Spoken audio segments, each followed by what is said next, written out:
O Canada, our home and native land, true patriot love, in all thy sons command. With glowing hearts we see thee rise, the true north strong and free. From far and wide, O Canada, we stand on guard for thee.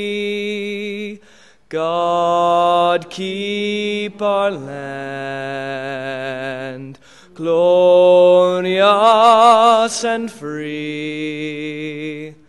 O Canada, we stand on guard for thee.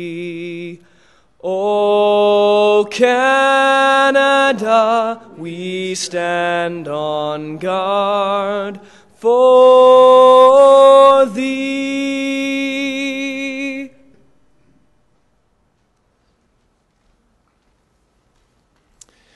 Here in Canada, the month of October is often recognized as a month of Thanksgiving, a time of taking stock for who we are, for taking stock of what we have accomplished, and in recognizing that there are many people around who are a part of the things that we have accomplished.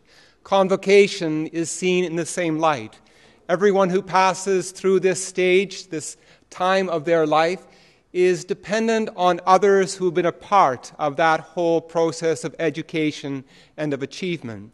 The graduates who cross this stage this afternoon are dependent on family, on friends, on administration, on teachers, on faculty, on staff, on the chancellors, both present and past.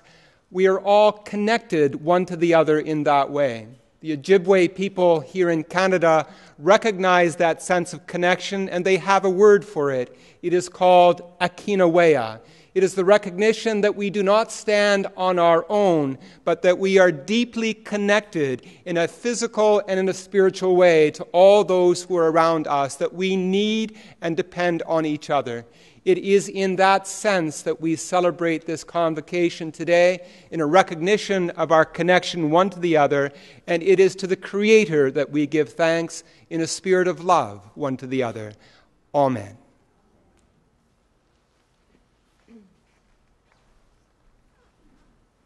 Please be seated.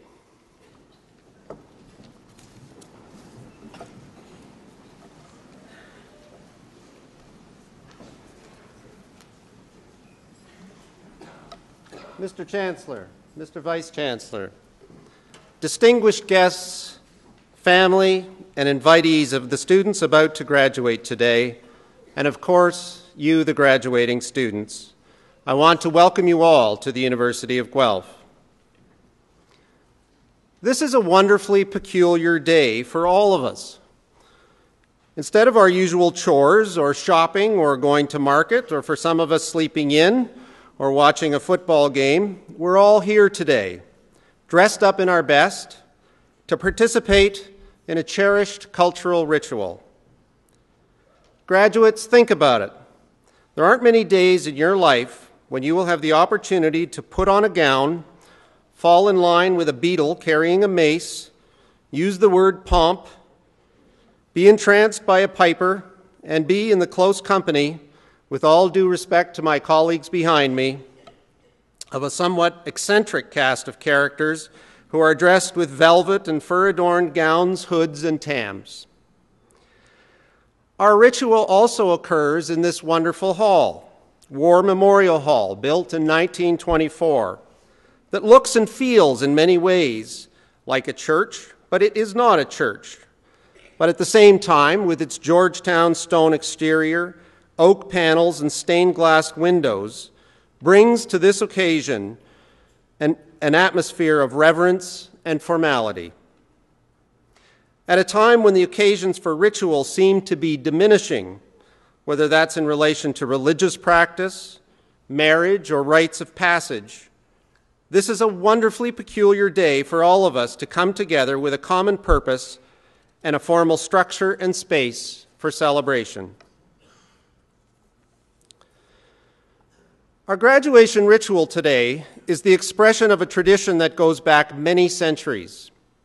Deeply rooted traditions such as this survive for an important reason. Beneath the sounds, the color, and the costume is our deep desire as human beings to bring special attention to one of our most fundamental human values, our love of learning and our dedication to education as a means to that end. The fanfare and the formality that we bring to this today is deeply symbolic of the reverence and respect that we have for the acquisition of knowledge and the foundational role that education plays in our collective efforts to create again and again a civil and just society. And in that spirit, today we hold in our hearts the presence of Lincoln Alexander, who in so many ways embodied the deep belief in the power of education to work towards a society free of hatred and racism. So this is an important day for everyone who has chosen to participate in this ritual. For our chancellor and administrators on stage, they're here to confer the degree in recognition that you have met all the obligations set out before you by your program counselors, including things like courses in stats or microeconomics or biochem. It is this authority that gives meaning and currency to your degree. The faculty are here because they're not only proud of what you've done, but because they have come to know many of you and are here to see your smiles, meet your friends and family, and perhaps more selfishly, to see that all their teaching efforts with you have come to fruition, which in turn renews, rewards, and deepens their dedication to teaching. We have staff here today who volunteer to lead us in prayer, to sing, usher you to your seats, help settle your nerves, and direct you through the steps. Their presence here today is a function of the relationships that they have come to have with you and their dedication and service to your development and success. Even our cherished piper, who comes over and over and over to graduation, comes because he loves being part of this event. And most importantly, this ritual today is for you, our graduands. You have learned well, and it is a day to pull time out of time so that you can rest on your laurels and experience the sense of pride and accomplishment that comes from so much hard work. Of course, the largest group of participants in our ritual today are all those people who have helped to support our graduates today. Parents, partners, in some cases children of the graduates, and all their supportive friends and loved ones. Today you come with flowers and cameras in order to bear witness to the many accomplishments of the graduands. Over the past 3 or 4 years, you have participated in this education through worry, care packages, invited and uninvited opinions, emails and phone calls, and of course, money. Your participation in this ritual today is no doubt a combination of pride, in some ways astonishment, and relief. You've given much, and today is a day for you two to be recognized. I'm so glad that you're able to be here to join in this ritual, and I would ask now that the graduands stand up. And as you do so, turn around and applaud all of those people here, either physically or held in your hearts as an expression of your gratitude for their support for you in reaching this important milestone.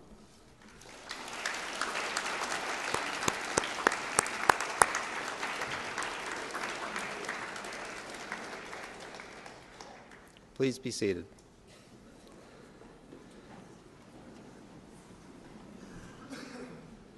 So, graduands, as you enjoy the pomp of this day, don't forget the responsibility that comes with the learning skills you have now cultivated. The importance of asking questions, thinking critically, and in your own way, using what you have learned to make this a more just and equitable world. The magnitude of our global challenges can readily lead to cynicism, apathy, and inaction. Beware of these, and if you have learned anything at all, it is to keep your mind and heart open to the learning that lies before you. A warm welcome to all of you to the University of Guelph today. Enjoy the beauty of the campus, although it's a little gray, there's still lots of color around, and celebrate all that has been accomplished by our graduates today. Thank you.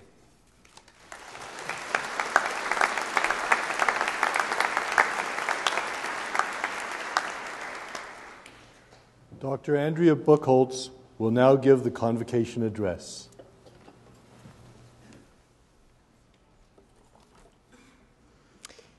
Mr. Vice-Chancellor, colleagues, distinguished guests, friends and families, and of course graduands, it is my honor and privilege to deliver the convocation address to the class of 2012.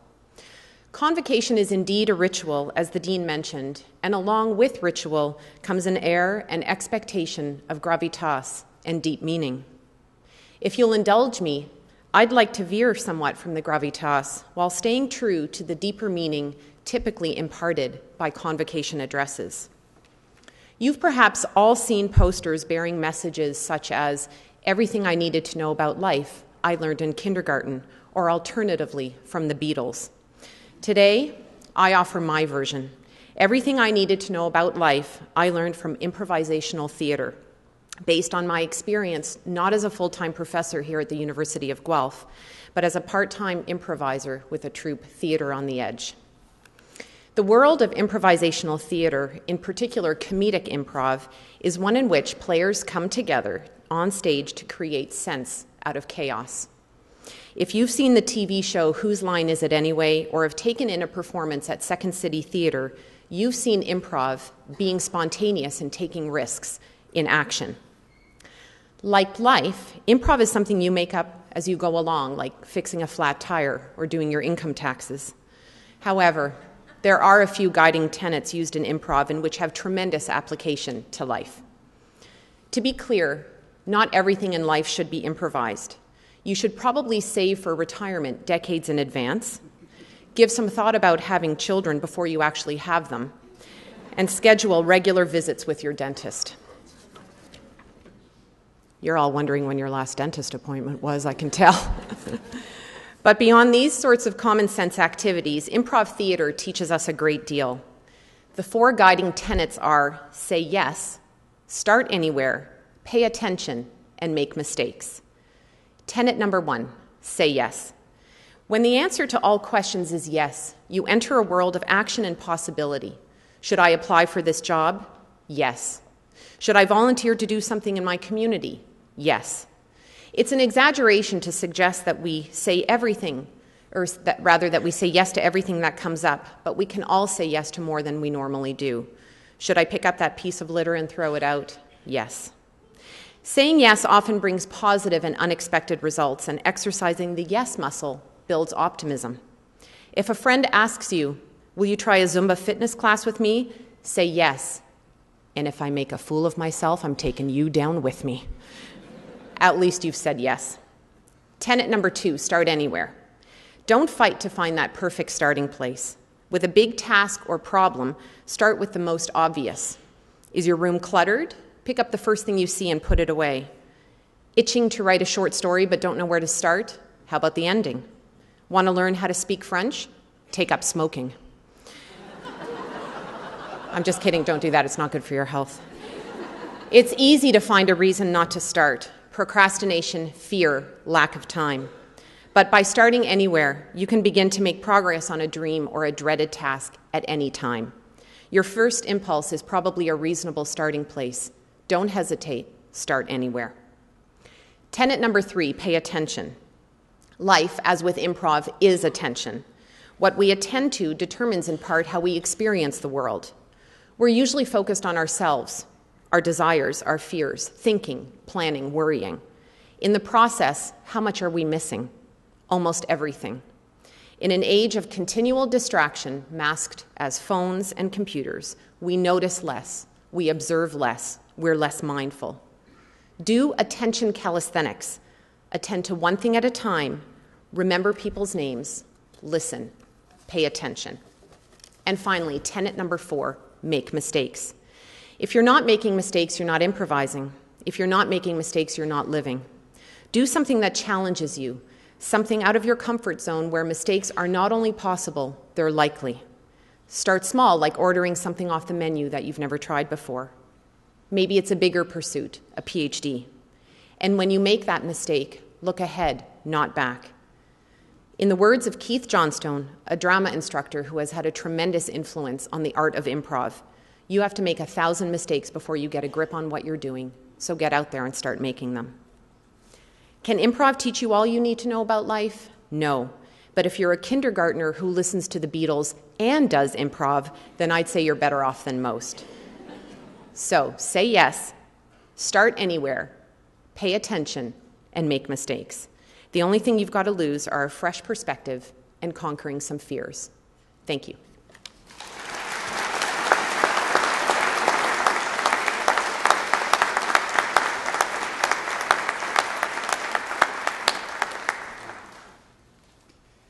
Thank you very much, Andrea. That was absolutely fabulous, and from the looks on the faces of the graduands, clearly messages that rang true. Will the graduating class please rise?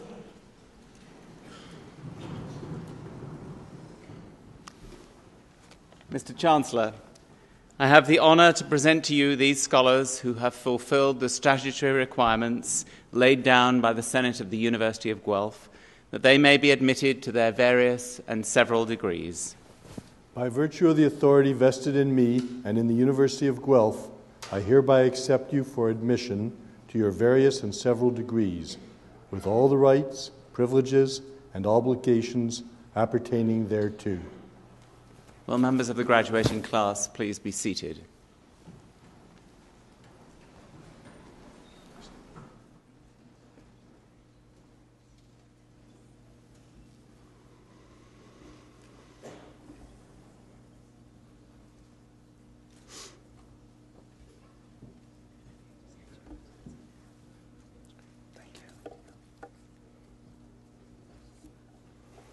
Mr. Chancellor, I have the honor to present to you these scholars from the College of Social and Applied Human Sciences, that they may be admitted to the degree of Bachelor of Applied Science Honors Program.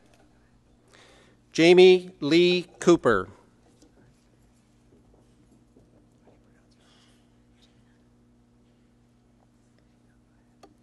Bernadette Rose Giovanato.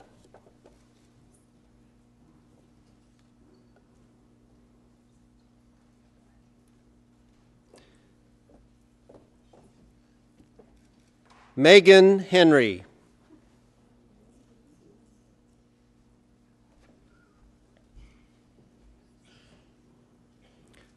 Charlotte Hoyle.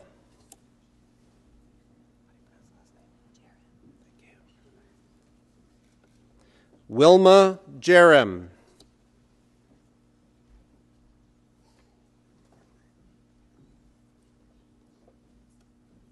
Stephanie Amanda Jesse.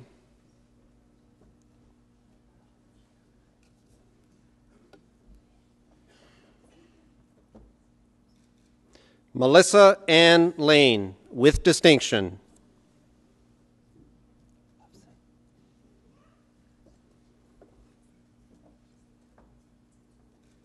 Carmen Louise Loveson.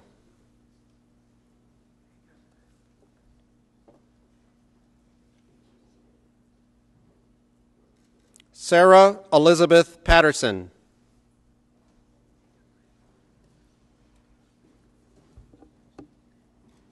Emily Christina Robbins.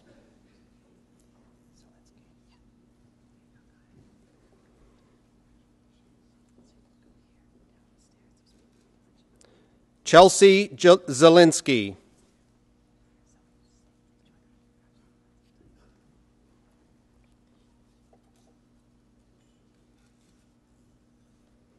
Please join me in congratulating these graduates.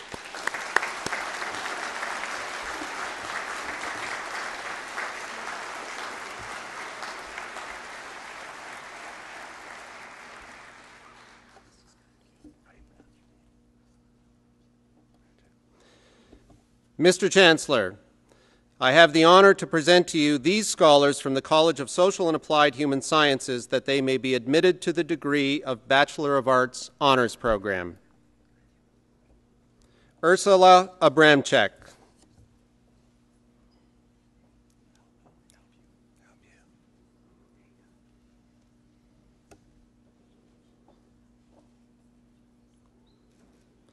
Nicholas Michael Albu.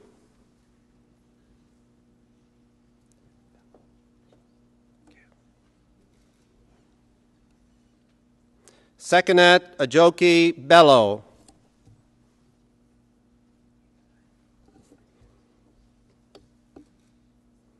Claire Emily Bernard.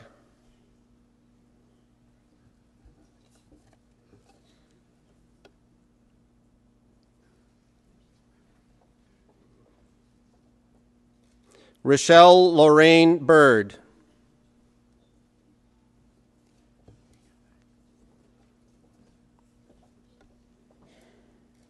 Samantha Bishop.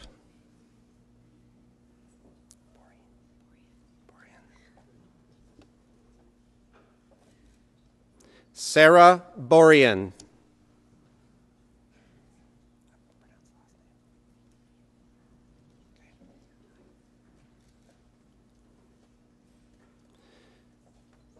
Manoli Samantha Brandy Campola.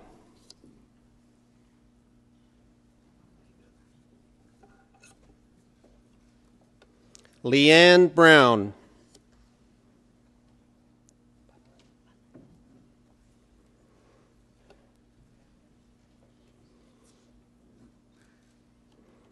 Lindsay Butlin.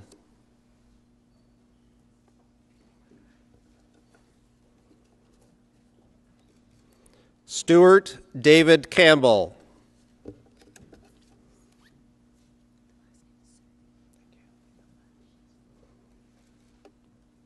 Martina Nicole Servey.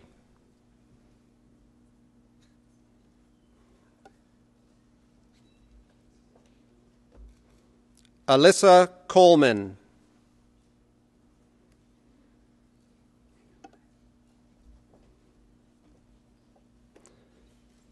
James Patrick Coulter.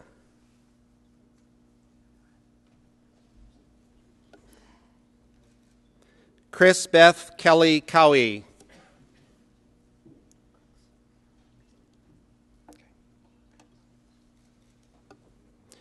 Christina Lucy Crooks.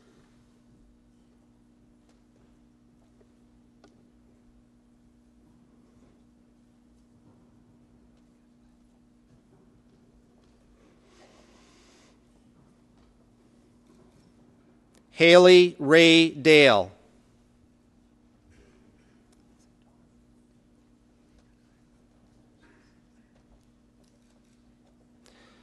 Kelly Ann Mary Margaret Daum, with distinction.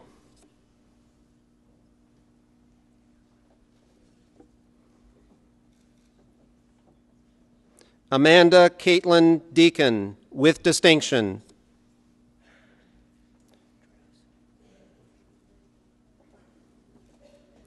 Rebecca Han Drews.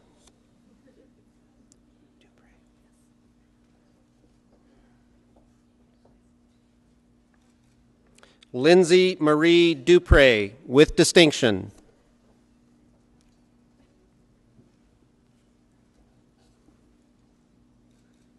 Jacqueline Susan Fairhurst.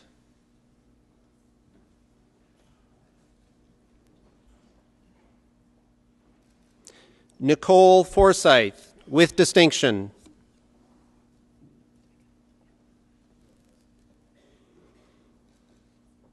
Lauren Foster.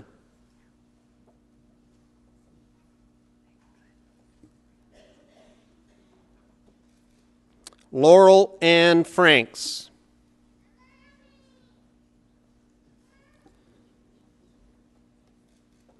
Leah Faith Gerber, with distinction.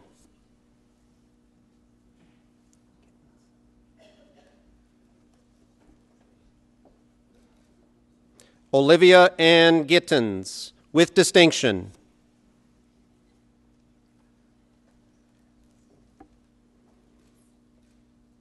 Victoria Faith Isabella Halliday.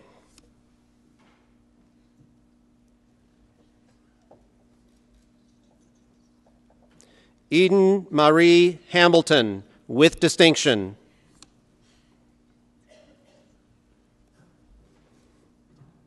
Elizabeth Hammond.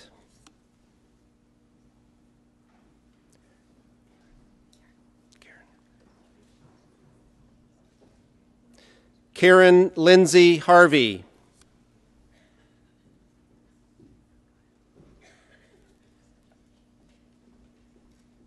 Hannah Mary Allison Henderson.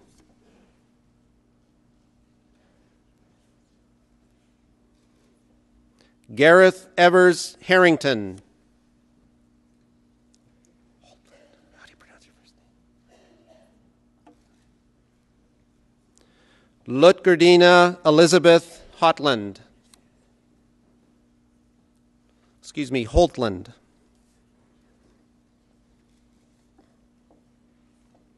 Alexandra Sarah Holtum.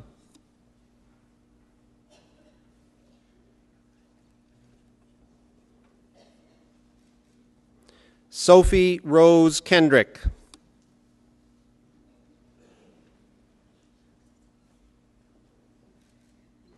Leslie Nicole Kingston.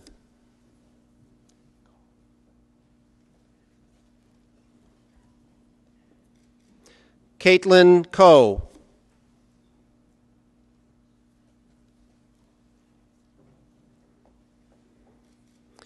Edwin James Lee.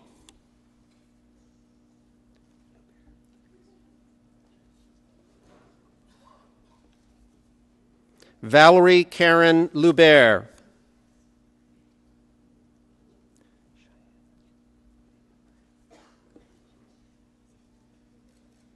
Jessica Cheyenne Maltby.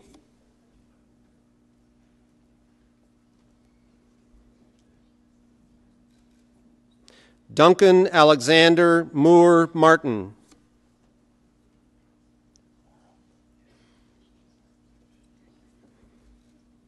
Michael Robert Morrow.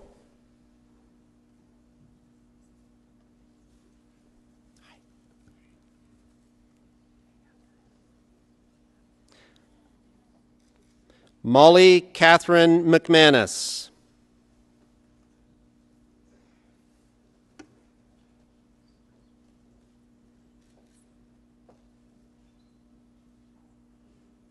Nicole Amber Meredith.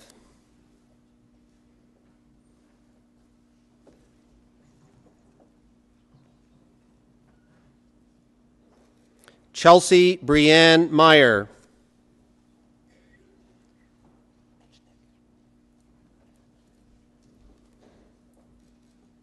Krista Michnick.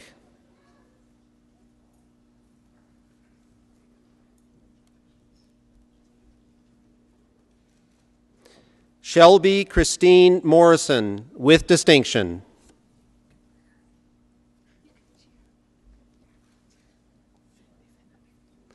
Alexandra Joan Neville.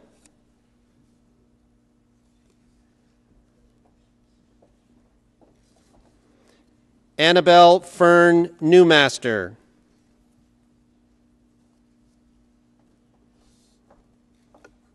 Lindsay Carolyn Norton.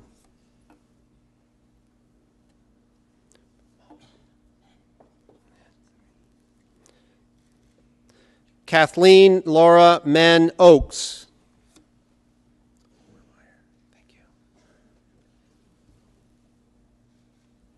Edward Obermeyer.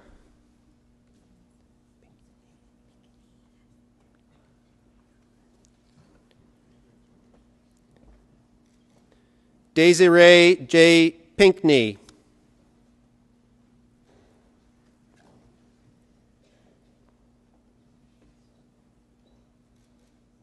Sean Pitts.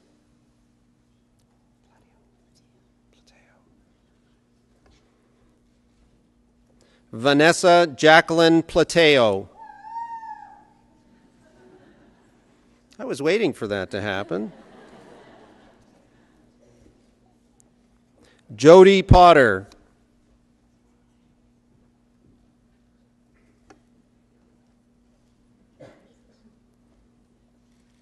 Stacy Richler.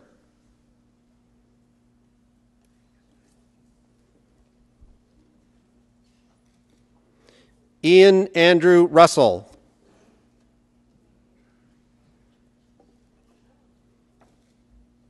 Carrie Shorey.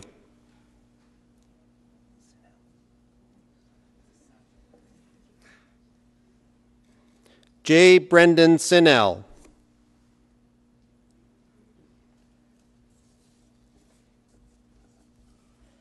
Jordan Dale Wiltshire.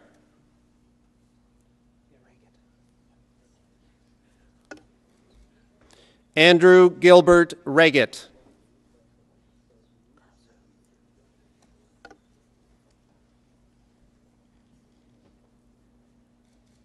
Carl Zhu.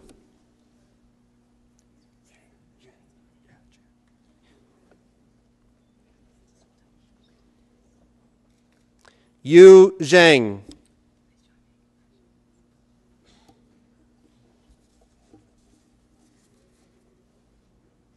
Please join me in congratulating these scholars.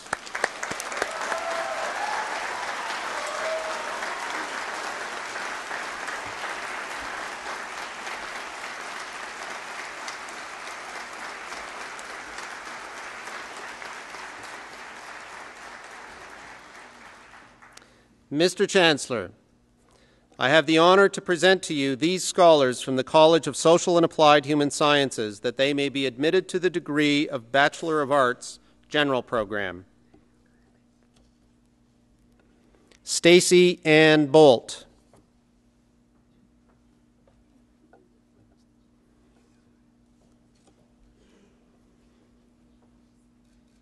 Sean Brown.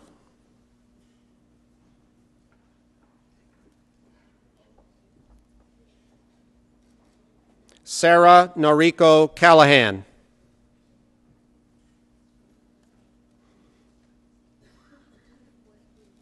Shannon Elizabeth Carruthers.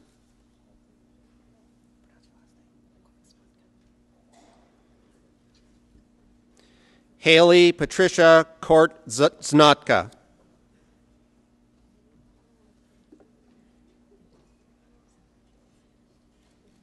Eileen Lindsay Cowan.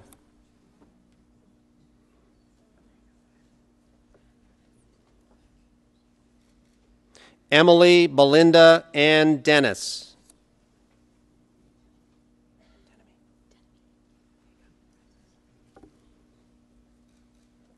Chantel Nicole Denemy.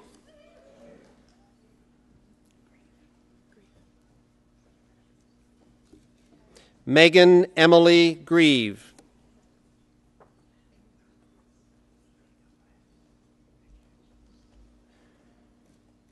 Megan Hammond.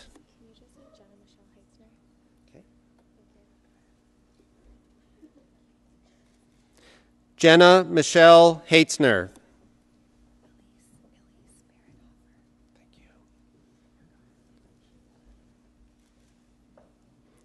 Elise Barrett Hoffer.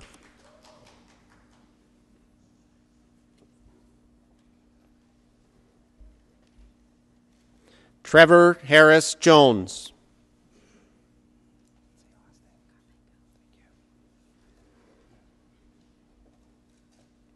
Constance Karpenko.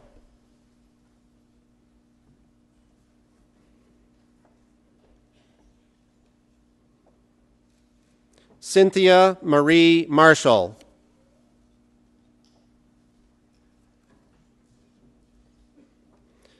Sydney Martell.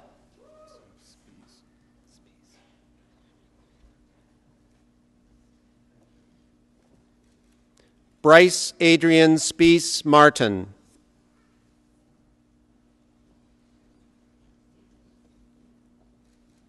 Skylar Autumn McCann.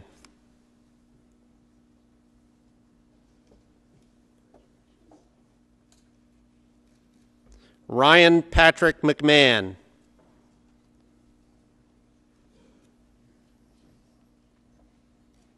Jessica Melroe.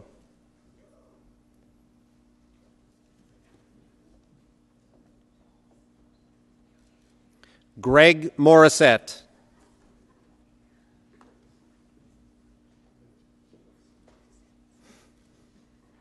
Jennifer Elizabeth Parker.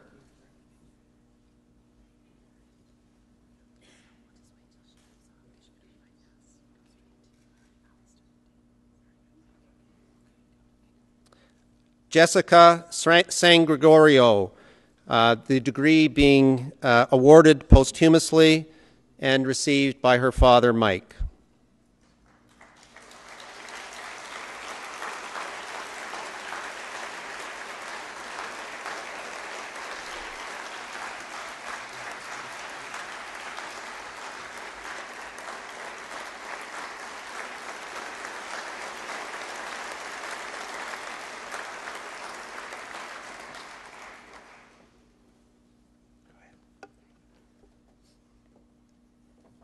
John Stadelmeyer.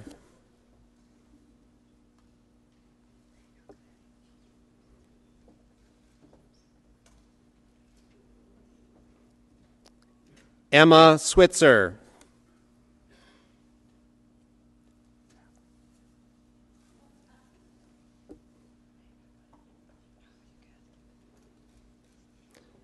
Cassandra Lynn Zabo.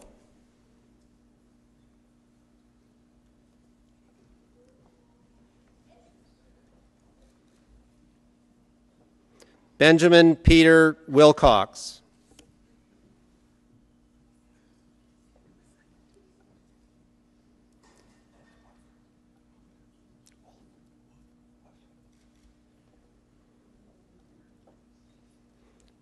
Jarrett Hamilton Wolf.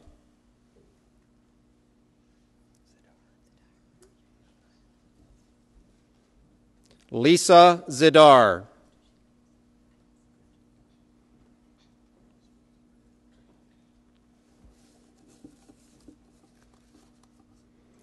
Please join me in congratulating these scholars.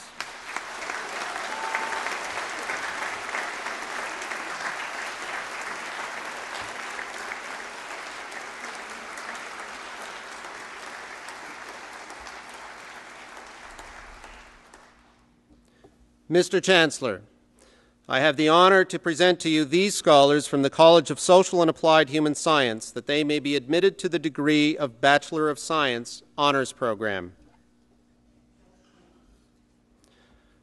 Kyle James Clementino.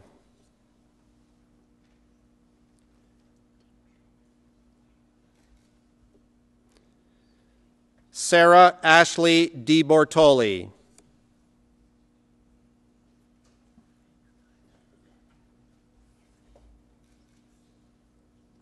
Catherine Jean MacArthur.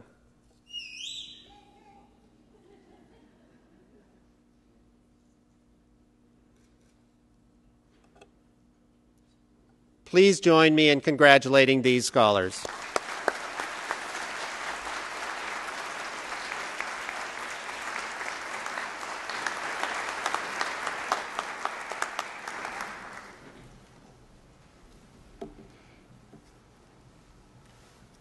Mr. Chancellor, I would ask you to confer the various and several degrees on the graduates listed in the programme, but unable to be present at this ceremony.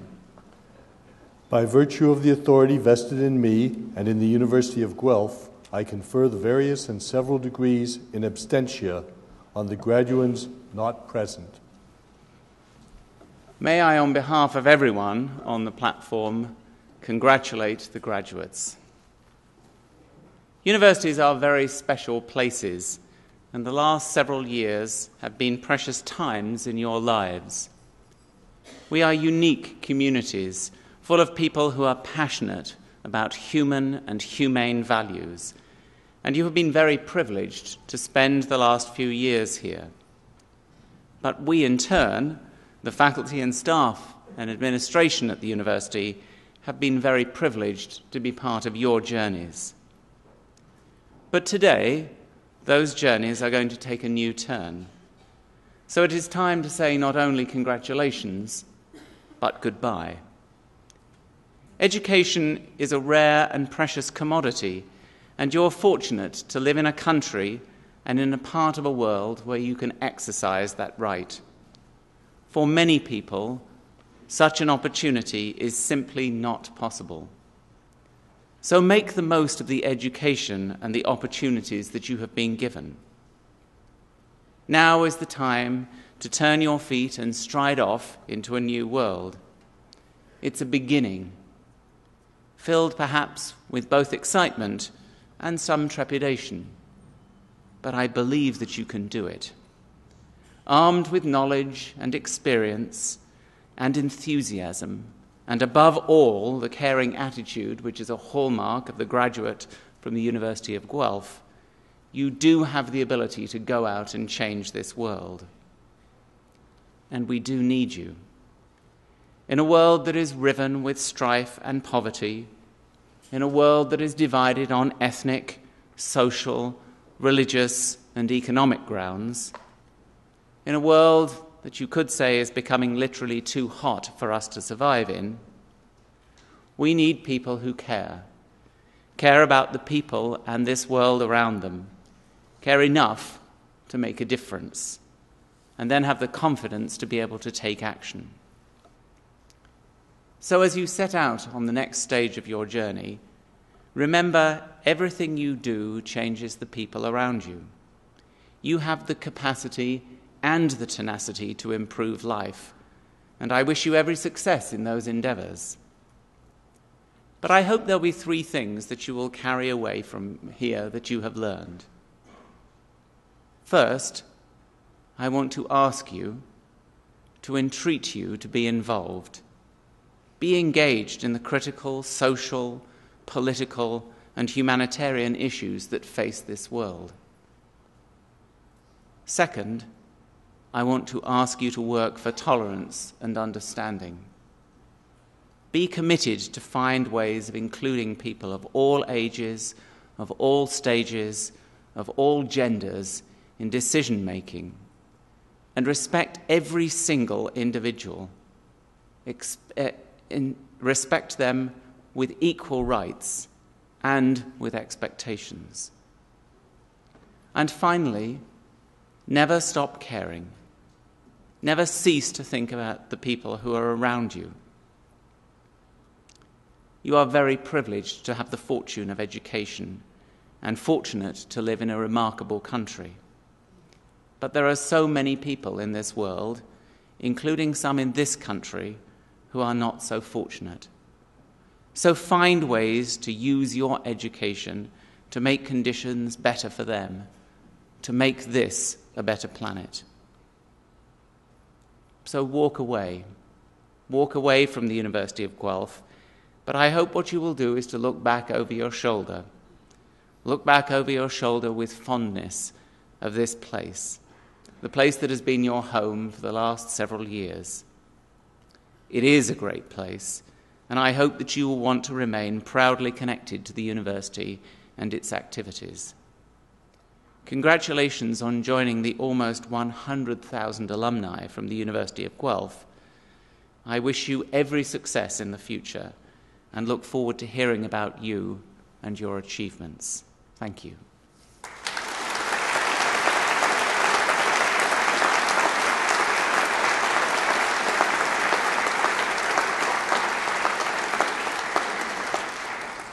Following convocation, Dean Kerry Daly, who I hope you appreciate, read the names so beautifully today, is holding a reception for the graduates and their guests in the Science Complex atrium, and I hope you'll all take the opportunity to attend. It's not only a chance to congratulate the graduates, but it is a chance to say thank you to all of the family and friends who have supported you. Please take lots of photographs, but after you've done that, would you remember to return your gowns? We do have 2 more ceremonies today, and there will be people begging for them. So please take the photographs and then return the gowns. We'll ask you to leave by these side doors here, because there will be another wave of people coming in after you, and it'll just make traffic flow easier if you do that. Enjoy the rest of the day.